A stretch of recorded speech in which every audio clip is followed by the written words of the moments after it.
Hey, Dr. Cogen, how are you? I'm good. I'm eating a little bit quickly. No worries.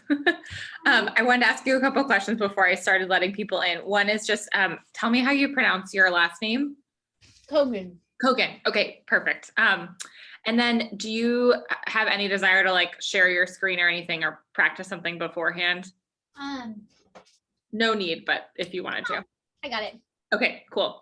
I will, by the way, my name's Tess. Good to meet you in person. Hi, Tess. Kind of. I'll introduce you and just start to like let all the residents and students and things in.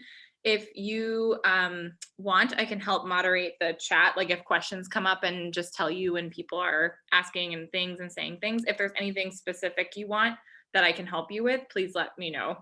Okay. I think, well, I think I should be able to see the chat, right? I think so. Yeah. I'll kind of scan it too, because Cool. Yeah. Perfect. Sounds good. All right, I'll start to let people in then. Cool.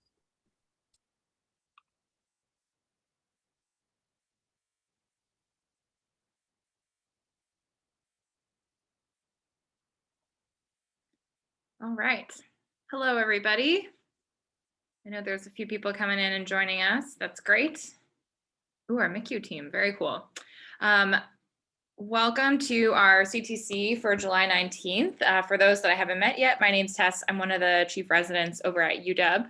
We have a great talk today on cutaneous emergencies with Dr. Anna Cogen. She is one of the dermatologists at UW. She has a clinic over at Roosevelt, and she's got a great talk for us today. So please feel free to unmute yourselves if you have questions, I believe, and then if you have things that you want to put in the chat, we will both be trying to keep an eye on that as well. But otherwise, I'll let her share her screen and get started. All right. Thank you so much for inviting me to talk today. This is a topic that's near and dear to my heart. I spend a lot of time on the inpatient service. So, and feel free to ask questions, whatever this is for your education. So whatever I can do to help out. All right, I am going to share my screen. Let's see.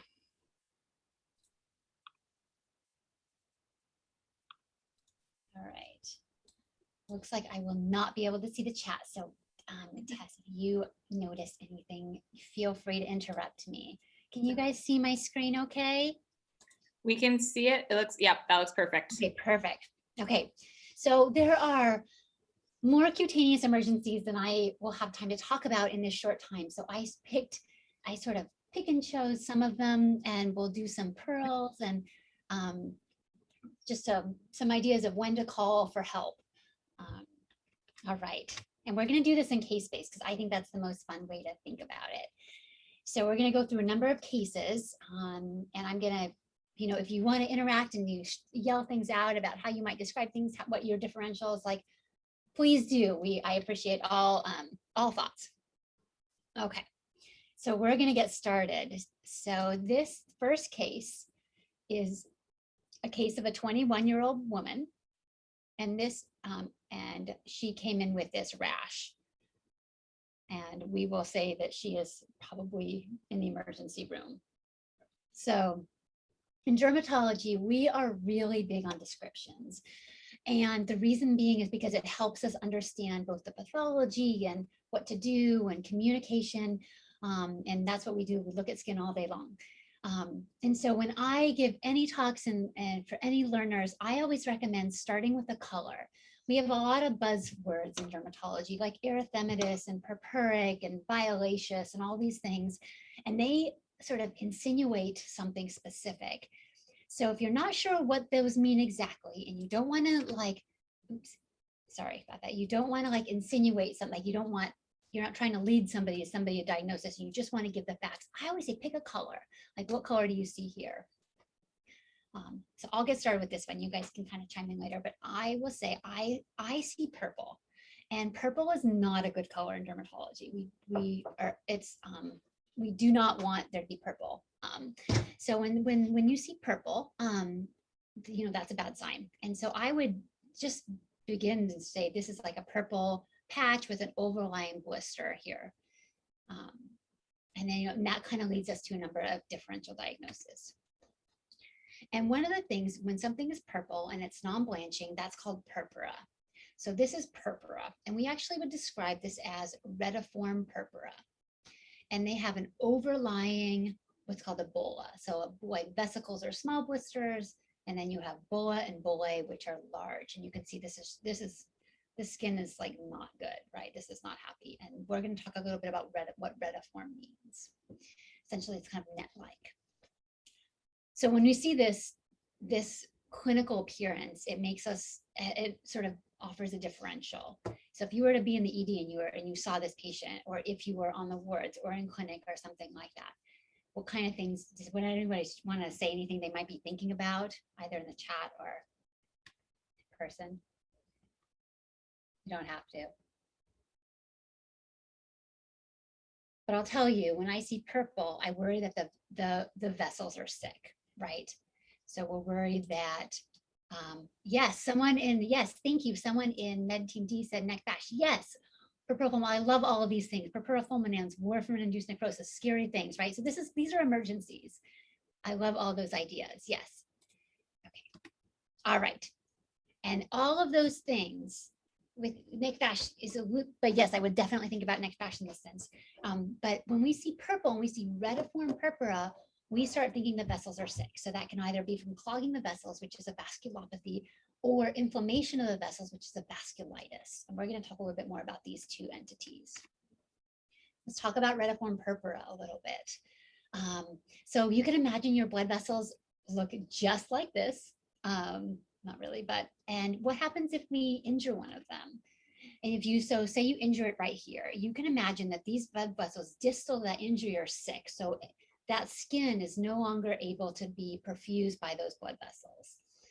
And you're going to develop this sort of net-like pattern of skin-induced death. And so here's another example. And you can imagine that this net-like pattern. And eventually, I think you can see my cursor, you almost get these sort of scallopy borders, almost of areas where sort of you get the distal blood vessels. And you can imagine if this blood vessel, I don't know if you can see my photo, but you can imagine like if all of this is dead, you kind of get these kind of like jagged edges where that blood vessel is sick. So that means that something bad is happening. So let's go back to our patient. Okay.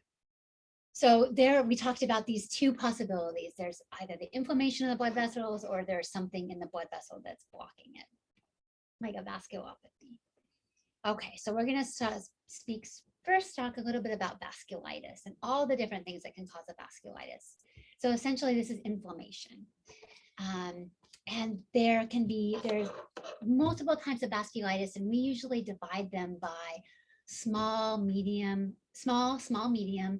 and then medium, and then there is a large vessel vasculitis, but that does have some skin manifestations sometimes, but we're going to stick to these first three because they're a little bit more frequent. All right, so small vessel vasculitis, you'll see a lot of this if you haven't seen it already. It's so frequent, we see it all the time. These are little palpable purpura. So their purpura means non-blanching. So purpuric, so the blood has leaked out. So little papules, so little bumps. And they can be macules too, so they can be flat, but you'll feel some of them. And then small and medium vessel vasculitis, that can be like an ANCA-associated vasculitis. It can be an infection or inflammatory disorder. And then we have medium vessel vasculitis, which is polyarteritis nodosa. So that's one of the classic types. So let's talk about some of these that I mentioned. So something that you might see. So small vessel vasculitis. We also call this leukocytoclastic vasculitis, or LCV. And so you can see that it can range from really subtle pink papules, these are maybe sort of early, to the more red papules, to these violations or purpuric or purple macules and papules that can start blistering because the skin is essentially dying there. And then medium vessel vasculitis can present in a lot of different ways. So you can have this retiform purpura that we talked about. You can have livido. So livido is so that net-like, so here's some retiform purpura. You can almost imagine, you can kind of see the lacy configuration here. Here you can see this is livido. So this is sort of, you can see almost the underlying blood vessels here. And when it's livido racemosa, that means it's fixed, means it's not coming and going. This can be physiologic as well. But when it's really fixed and prominent, that makes us wonder about what's going on in the blood vessels. And then you can get nodules, digital necrosis, and ulcers. So these are all potential things you might see in a medium vessel vasculitis. All right, so that's sort of like a general overview of how we might think about vasculitis in the skin. Now let's talk a little bit about vasculopathy, right? So vasculopathy is when there is a clog, something is blocking those vessels. And there's a lot of different kinds of vasculopathy. I'm going to break this down a little bit because a lot of the things that, people mentioned, someone mentioned Purpura Fulminans and warfarin-induced necrosis, and these are within this vasculopathy category, and we can talk about where these fall. So vasculopathies can, like I mentioned, can be from a lot of different things. They can be from platelets, right? So let me see. Here we go. So from platelets like HIT, we talk, that's something we think about a lot with patients on heparin. There can be myeloproliferative thromboses, paroxysmal nocturnal hematuria, TTP. These can all block, these all are platelet associated reasons to blocking vessels. We can get cold related precipitation or agglutination. These are cryos. These are, often we see for cryos, we see maybe purpura on the ears or the nose and the distal extremities, and that's cryoglobulins, cryofibrinogenemia, and cold agglutinin disease. We can get vessel invasive organisms. So these are all in the same vasculopathy kind of category. But ecthyma gangrenosum, which is Pseudomonas, angioinvasive fungus. So those at the UW will see, when we're on, we see transplant patients or neutropenic patients, and there's something that we think about a lot when somebody has a purpuric nodule or an inflammatory nodule. We worry about an angioinvasive fungus. Other less common things here are disseminated stronge. There's something called a Lucio phenomenon of leprosy and rickettsia, not really endemic to our area. But so just to round out vessel invasive organisms. All right. And then emboli, something else that we think about, something else clogging, so cholesterol, anything, something that's endocarditis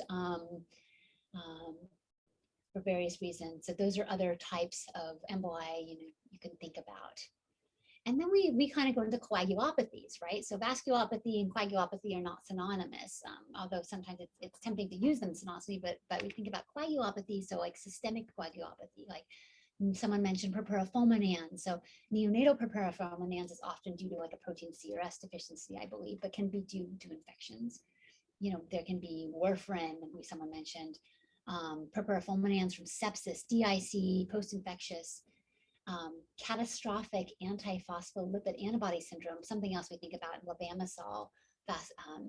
We talk about vasculitis versus vasculopathy for levamisole, which is found in cocaine. And then there's vascular coagulopathies, so like Sneddon syndrome, Dagos, those are other more esoteric conditions.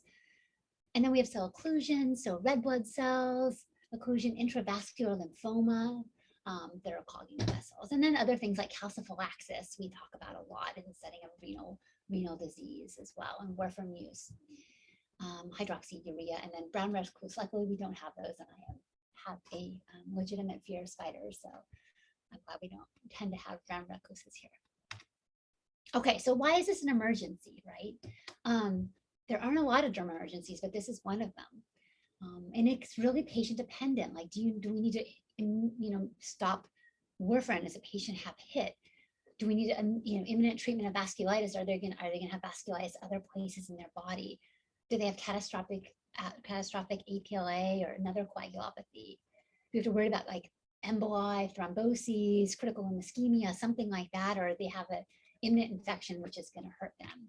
So just to reiterate, these can be life-threatening. So give us a call if you're not sure. Let's go back to this patient. All right, so this patient was living in a dorm, They had a sore throat. They had a fever. They had a headache. They noticed a week prior, and they get lots of amoxicillin for this sore throat. They're super healthy otherwise, no prior medications, no family history of anything. Maybe they get a rash in the sun like some people do.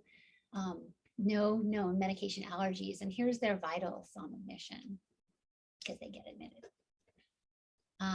They're tachycardic. They are not quite febrile. They're a little hypotensive.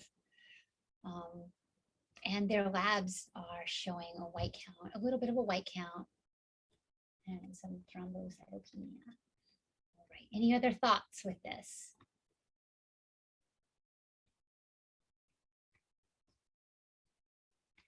All right, we'll keep going. Okay, so you have this patient and you're like, they look sick and there's something wrong with them. What do you do now? And your team, they're like, you have to make some decisions, right? Do you admit them? Probably, because that's not like an awesome blood pressure. I'm not an internal medicine doctor by any means, but I think that that's not good. AB normal. Yes, someone said conjoined with sepsis. Yeah, that's scary, right? There's something wrong with this person. This person's young, but this person shouldn't be sick. And they have no comorbidities. They're not immunocompromised. This seems like AB normal. So you probably get blood cultures, right? That sounds reasonable. And then you call dermatology and we do some biopsies and we're like, ooh, they should see a doctor. Yes, I love these thoughts. Post-strep complications. Yes, a drug reaction, all good thoughts. So we get a biopsy and it shows that these vessels are super sick. They are just not normal. There's tons of blood. They don't see any organisms though, which is important. We get a tissue culture too, and that's negative. Get a ton of labs, and these are just, a small amount, but both the ASO and the DNase-B are both elevated. Luckily, the ANA is negative, the ANCA is negative, antiphospholipids negative. They get a whole coag panel, which is negative. And sadly, their fibrinogen is low and their D-dimer is really high. So this patient, unfortunately, developed Purpura Fulminans in the setting of DIC. Let's talk about that. So, yes, someone said, can you speak more about ASO and DNase-B? Why would you get these? Yes, so ASO and DNase-B are produced by strep pyogenes, right? So this person had this sore throat. Maybe you were wondering, did they have strep throat? And these are produced by, so ASO stands for anti-streptolysin O, and DNase-B is another enzyme produced by strep throat. So if you were wondering, did this person have strep throat in the recent past, you can get these enzymes and they will be elevated at times if the person had strep throat. I can't speak to the sensitivity and specificity, but I think when they're both elevated, probably it's sensitive enough and specific enough that you can feel like they probably had strep throat at some point. And I don't know how long they're elevated, so that's a good question I should look at. But it's just something else to help you in your guiding your thought process. All right. Okay, so what caused her, I just talked about what caused her Purpura Fulminans. So Purpura Fulminans can be caused by a number of different things. They can be caused by infections, and they can also be caused by inherent coagulopathies as well. And some of the infections, we talk a lot about meningococcal infections. So that's something you might think about, somebody who lives in a dorm or close to other people. And we don't know what this patient's vaccination status was, whether they got the meningitis vaccine. On sepsis, I love that idea. Does this person have sepsis? They certainly have vital signs that are pretty concerning. And I think that going down that avenue would be appropriate, right? So staph, strep, group A strep, also strep pyogenes. GBS is a common, or can occur, but more in neonates. H. flu, S. pneumoniae, other causes as well. And then someone also mentioned post-strep complications, and post-infectious. So post-infections of varicella, group A strep, or HHV6. So let's talk about post-infectious Purpura Fulminans.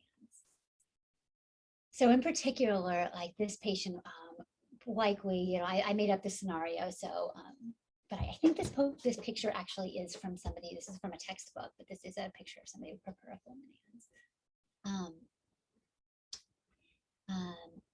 So 7 to 10 days following viral bacterial illness associated with a protein S deficiency. So they have an inherent coagulopathy. And treatments are as follows, and it sort of depends on the patient too. So if the patient's bacteremic, obviously you treat the bacteremia. But if the patient is like sterile blood, their blood cultures are negative day after day, and it looks like this is just sort of a Purpura Fulminans and this like post-infectious, you obviously you may not need to give them antibiotics, but I always say ask ID what they think. But plasma exchange, plasmapheresis, corticosteroids, sometimes IVIG are used too. So Tess asked, in the setting of sepsis, is it the physiology of sepsis itself? Yeah, that's a great question. Is it the sepsis itself that's causing it, or is it due to the infections? I don't really know the answer to that question, but that's a great question. I'd have to look up the physiology of why somebody gets this and why their body is reacting in this way. But certainly, like, you would worry about an infection in this person. But so that is Purpura Fulminans, something not to mix. And it can be really helpful to do biopsies because then we can see if there's actually infections in the skin. All right. We're gonna move on because I have covering a bunch of stuff and I know I have limited time. All right, we're gonna go to our next case. And this is just to give you a flavor of different emergencies and what to think about in these scenarios. I could talk about that for like an hour itself. All right, so now your next case, your next person. So this is a 62-year-old. This patient had AML, had a bone marrow transplant. They're 12 days out. And they have a neutropenic fever, which we all see a lot, and it can be, due to many, many reasons. And they have this spot on the nose. It doesn't really bother them. Maybe it's a little itchy. What would you think about? Anybody have any ideas? Great, yeah. You would think about it. So GVH is a great question. 12 days out of transplant, that would be hyperacute GVH if you were worried about GVH. It's pretty early for GVH, but I never say never. I am open-minded, but hyperacute GVH can happen pretty quick. I'm not sure how quick. I'd have to look into it. What do we see here? And you might not even see this. Yeah, they're little pustules. Yeah, awesome. And honestly, this person has a lot going on, right? So this might be so subtle, you might not, they might notice it, but it's, you worry about something on the nose, and is it the cause of the neutropenic fever? It's so hard to know, right? But good. Okay, so you monitor the spot. It seems to be getting a little bit more. You're getting a little more in these spots. What would you do other than call dermatologist? You don't necessarily have to. You monitor some more, see what happens. Maybe give them some mupirocin. Maybe you culture it or do a PCR. Does it look like staph? Does it look like a fungi or bacteria? I always say with neutropenic fevers, all bets are off. Not all bets. All right, so I agree, E. If I were to see this, I'd probably culture it for bacteria too, because it's a little pustule, but I would worry about something on the tip of the nose in a neutropenic fever patient, and it's only in one spot.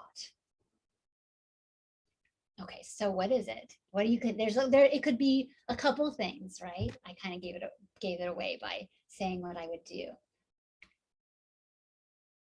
Yeah. So herpes. So we talk about, this is actually shingles. We talk about herpes zoster and we talk about herpes simplex. And these are really, really different entities. I say really, really different. They are related to each other. They're cousins, but they are not the same virus and they don't have the same implications, especially in this patient. So you want to do, if you were to see something like this, if you see erosions and you see little vesicles or little pustules, I'd probably culture for bacteria. I don't know why I put that on, just to make sure there's not a staph, because staph can definitely infect the nose. But I would culture it for both HSV, which is the herpes simplex virus, the cold sore virus, and varicella zoster virus, which is shingles, which is herpes zoster. I don't, it's, so because you will treat them differently. Let's talk about zoster. We see this a lot. I just saw this morning. So shingles. Zoster is also called shingles, also called varicella zoster virus, not to be confused with herpes simplex virus. So that's important. It's usually there's a prodrome. So someone might say there's some itching or tingling or pain, and that can happen before the lesions developed. Some people feel a little like flu-like, not everybody. And it's usually a set of grouped blisters, a little vesicles, or even erosions, and usually in a dermatomal pattern. So here's our dermatome. And you can imagine this dermatome is right here on the tip of the nose, right? So maybe they have something else in that same dermatome. And often varicella zoster shingles has an evolution, right? So it might look something like this at first with no blisters. So to have like an early suspicion is a good idea. So no blisters, and then it can blister later on. And there are different kinds, there are different sequelae of HSV. So I just want to briefly touch on this just to be thoughtful. So here, this is herpes zoster ophthalmicus. This person, you can see, has something called Hutchinson sign, where they have HSV in the nasal tip. And when they do that, they can involve the nasociliary branch and then get it into the eye. And so this is really important to identify early, especially if you see right here on the nasal tip. So that's important, and you can call ophthalmology if you have any concerns. And then this is Ramsay-Hunt syndrome. So this is involving the geniculate ganglion. So you see a triad of vertigo. They actually get blisters within here. Sometimes I have ENT look inside to see if there's blisters in the eardrum, and they can get ipsilateral facial weakness and depths. They get a palsy. So if somebody has a palsy and they have pain and they have blisters in their ear, think about Ramsay-Hunt syndrome.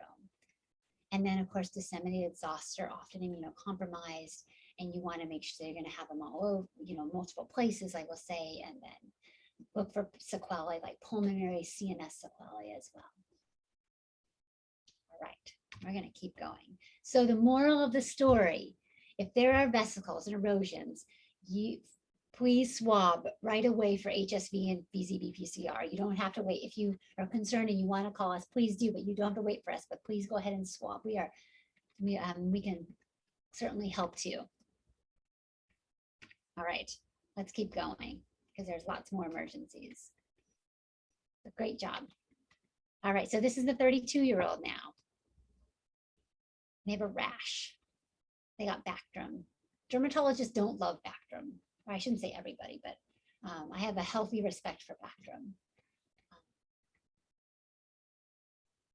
They had cellulitis on the leg. They got it. They got this rash. They feel not good. So what are we worried about here? I'll give you a hint. It's a drug reaction. We're worried. So the rash is spreading. It's getting darker, tender. The lips are hurting. The lips are cracked. The eyes are hurting. They're starting to get dysuria. And you can see that we're pretty concerned that this is evolving pretty quickly. And this is something that we see, I say that Harborview sees more than the UW. But essentially you go and see the patient and you're like, wow, the skin is really friable, right? You push on the skin a little bit, it starts to come open. And so what you're actually, I'm gonna say what you actually inducing, you're actually inducing an erosion right here. And what this is called is Nikolsky's sign. So essentially, when you put stress on the skin, and when somebody has a pretty prominent rash, you come to us, you'll see us. We're like pushing. Sometimes I push on the skin to see if anything's coming off, because it means that the epidermis is lifting from the dermis. And we're really worried here about SJ as well. We have TEN, unless this person has something like terrible graft versus host disease, which can look pretty remarkably bad like this as well. Let's talk about SJS. You're going to get a whole lecture on drug rashes, so I won't belabor this much. But this is life-threatening. It can start in the people can have upper respiratory tract symptoms, pain and fever. They get, inevitably mucous membrane involvement happens. And then the skin can blister. and it can progress fairly quickly. And we talk about SJS being less than 10% of the body surface area. The overlap syndrome is 10 to 30%, and TEN, toxic epidermal necrolysis, is over 30% of the body surface area. And this is important because the risk of mortality increases with body surface area involvement. And it can start to involve the throat, in which patients sometimes need to be intubated. It can involve the groin and other places as well, and the eyes. So there's a lot of medications that can cause this, right? So allopurinol, NSAIDs even, antibiotics, anticonvulsants, lamotrigine is one we think about sometimes, but other anticonvulsants as well. That is not an exhaustive list by any means. It usually happens like 7 to 21 days after the drug starts. And then the mortality is about 1 to 5% for SJS and up to 35% for TEN. But luckily, with all the supportive care, hopefully we can help reduce that mortality. So what do we do, right? So you see this patient and you're rounding, you're like, oh my goodness, this rash is getting bad. The lips are involved. You want to stop, you want to try to do a medication chart and try to find out what the most likely culprit medication is and stop that immediately. That's the first, second, and third thing to do. There are other medications, IVIG, cyclosporin, etanercept, but they're controversial, so not every place uses them. If somebody has TEN, we'll often send them to the burn unit at Harborview. If it's SJS and it's sort of minimal, we can manage them here at the UW.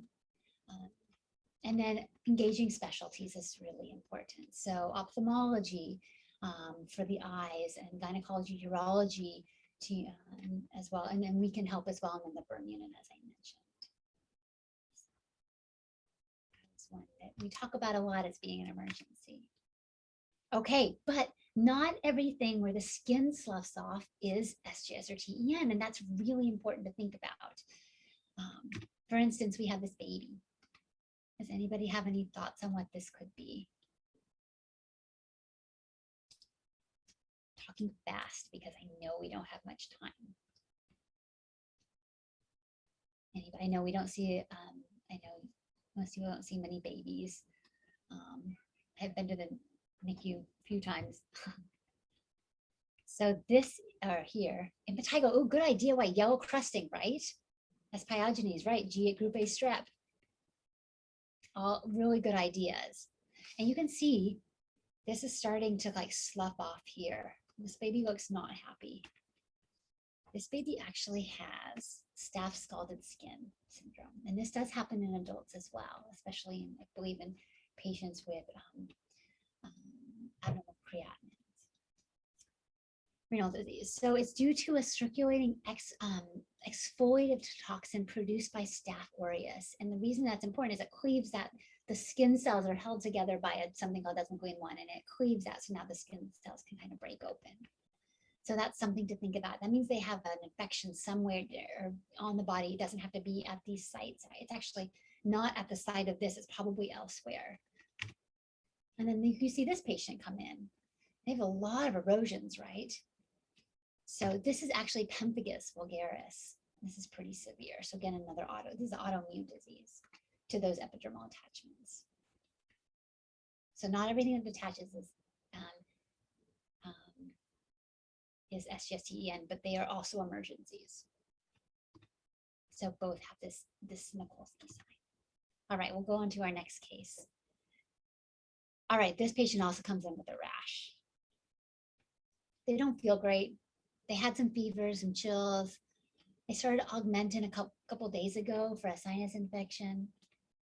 And they have these like tiny pustules all over their body, and their skin is bright red.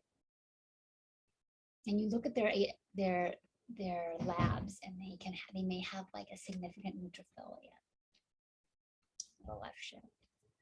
So this patient actually had something called acute generalized exanthematous pustulosis. So the other thing to note about this is not all pustules are infectious. So this is not a non-infectious pustule. But if you were, I would probably swab it because, just in case too, if I wasn't sure. And it can cause a couple of days after a medicine. And again, stop the medicine. We think about steroids.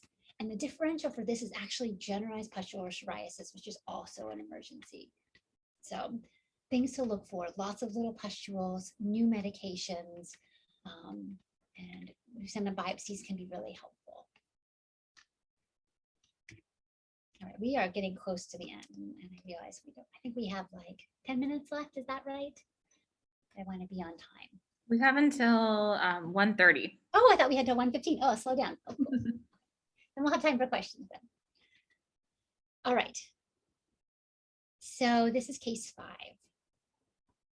All right, so we have a tender lesion on the arm. So this patient has ulcerative colitis. They're on Remicade. They developed this like really tender spot on the arm about a week ago. What do you think? What are you worried about or not worried about? I'm worried that this patient is immunosuppressed, right? Anybody have any ideas? Sick or not sick? That's what I would say. What do you think? Sick or not sick? Hard to tell. I would describe this though. I would say patient has this, it looks like an eschar, right? It's kind of a necrotic eschar on this arm. And there's a lot of this, like, is this purulence? There's some sort of this like violaceous discoloration, some of this like purpley. It's hard to say how intact that skin is, but it's not healthy skin, right? So if someone said pyoderma, yeah. So pyoderma means, it could pyoderma like an infection, pyoderma gangrenosum, like a reactive phenomenon, but something is not good, right? This is not good. The patient's actually feeling pretty terrible. They have a fever. They just like, they're feeling really unwell. They have a white count. This is actually an example of neck fash. And this is, the hard thing about necrotizing fasciitis is it can look different in different people.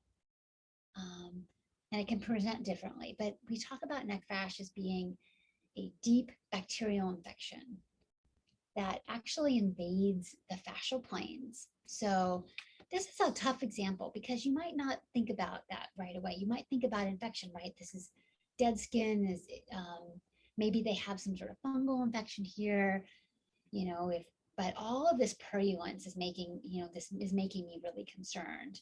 But that idea of pyoderma gangrenosum is a really good one too, because they have, which is associated with ulcerative colitis. So keeping those things on the differential are really helpful. And then they have a lot of pain. They're like, it's very significantly painful. And so there's 2 types of necrotizing fasciitis. We talk about polymicrobial necrotizing fasciitis, so aerobic, anaerobic organisms. Often, patients can be immunocompromised. They might have an underlying illness. They don't always have to. And then there can be monomicrobial. So purely from group A strep or MRSA. We talk about crepitus that can happen in neck fash, and that's usually sort of these anaerobic organisms, I believe. Please correct me if anybody knows much more. So, and when do we think about neck fash, right? There's a lot of times. First, if you're like, this patient is really ill, they have a cellulitis that is just not getting better on antibiotics, and it's progressing. The skin looks really unhealthy. Maybe they have Fournier's gangrene and it's in the groin. Maybe they had a preceding trauma. And even just a gestalt that there's something wrong with this is a, important, time to think about necrotizing fasciitis. So, anytime, when's a good time to think about it? Anytime anytime you do think about it, it's the right time to think about it. And what do you do if you do suspect necrotizing fasciitis? What would you do? You had a patient, you're like, I'm worried that's what this is. Maybe you got some imaging and there's some gas. who would you call? So this is a surgical emergency. So necrotizing fasciitis, I would call surgery, a consult. And dermatology, we can help too. We can do biopsies. We can see, does it look like pyoderma gangrenosum? The history is helpful too. You can consider some imaging. And here you can see some edema and maybe some, stranding. And maybe I am not a radiologist, so I will not interpret this scan with this. But you might consider there might be something in the scan, the imaging that can be helpful. You might get blood cultures and tissue. You would want tissue cultures because you'll know what kind of organisms you might be thinking about. And there's this Limerick score. I don't know if people use this, but that is something else you could think about. All right, but this is a surgical emergency, so tissue is really important, and surgery is great, and they will do an incisional biopsy to get tissue for culture, and they can evaluate the integrity of the tissue to see if there is, if the tissue planes have been compromised. But what if you think it might not be necrotizing fasciitis, and you're like, because if it is, they're going to get debrided. And what if you're like, this, I don't know, is this that, or is it something different? Because it, as we talked about, it might not be super clear. So what's in your differential for this? So we talked about things like that necrosis, if a patient had an infection of another type, if they had that purpura, kind of like we saw earlier, if we worried about like Purpura Fulminans or one of a vasculitis or a vasculopathy, but maybe we're worried about pyoderma gangrenosum, right? And this is something that we see as well in connection with inflammatory bowel disease, like ulcerative colitis or Crohn's. And what we see here, and this looks dangerous, right? You might say, gosh, this patient looks like they have a really terrible infection.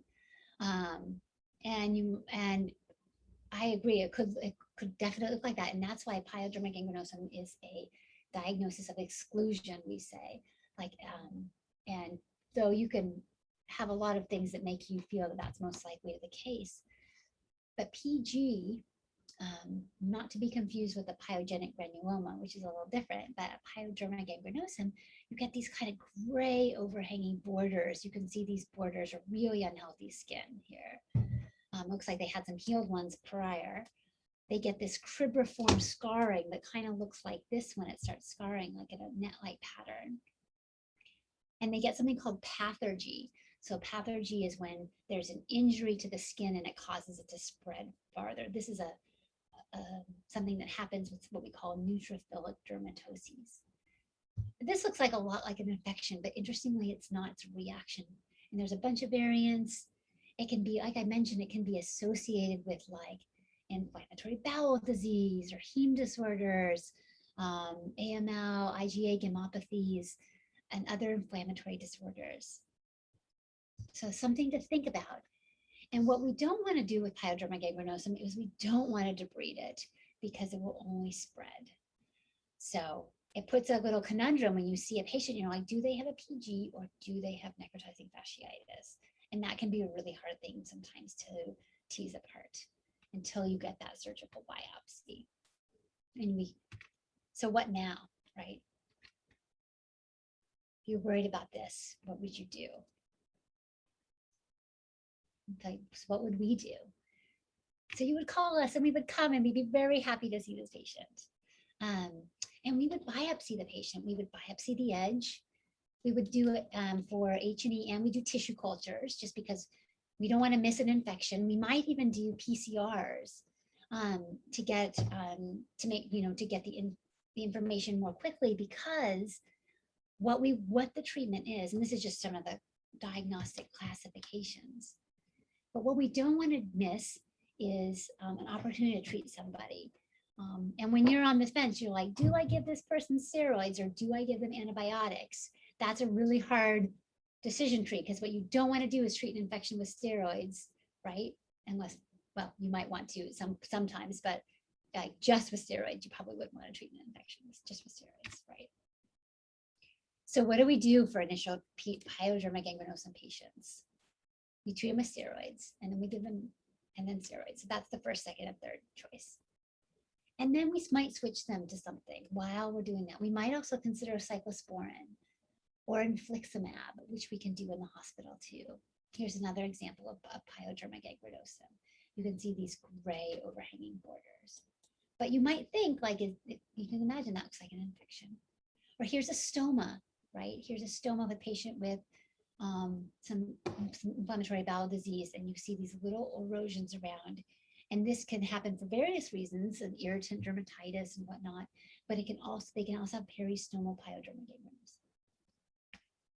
So we'll do steroids, and we can do intralesional kenalogs. We can inject them.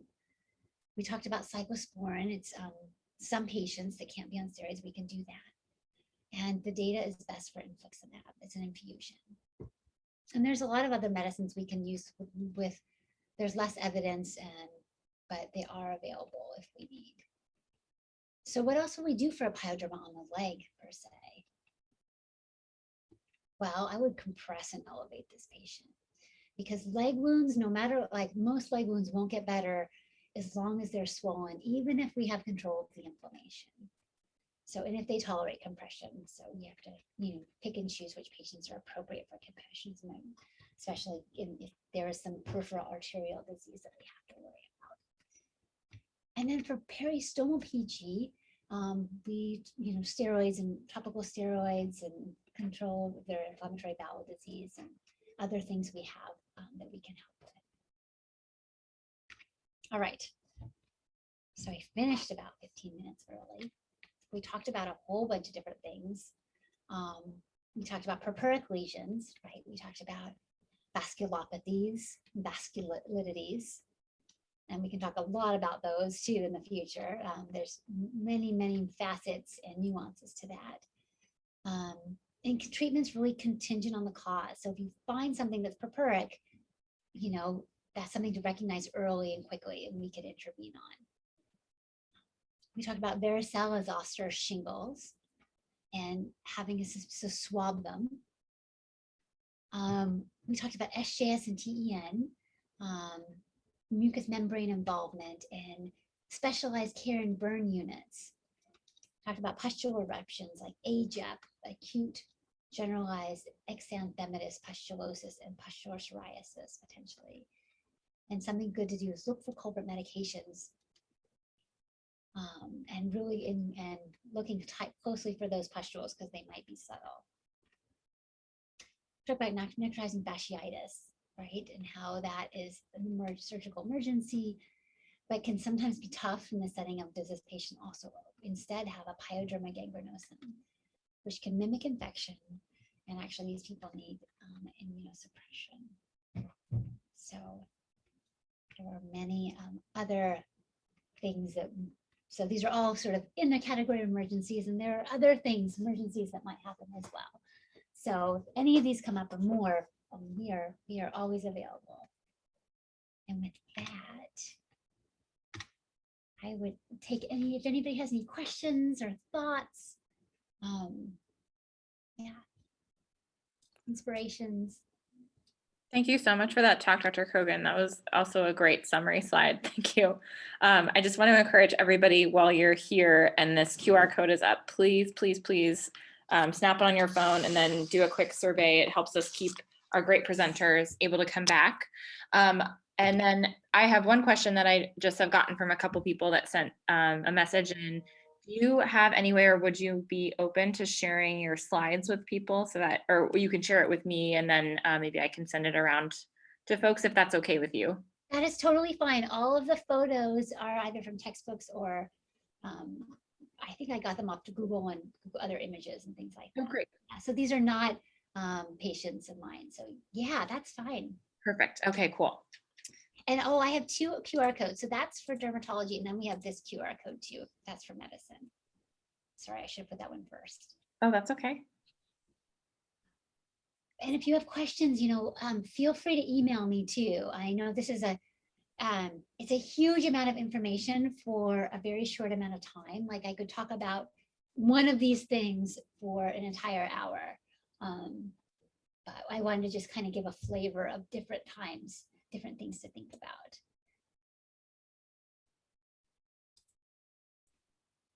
I'll give people a minute to throw some questions in our chat.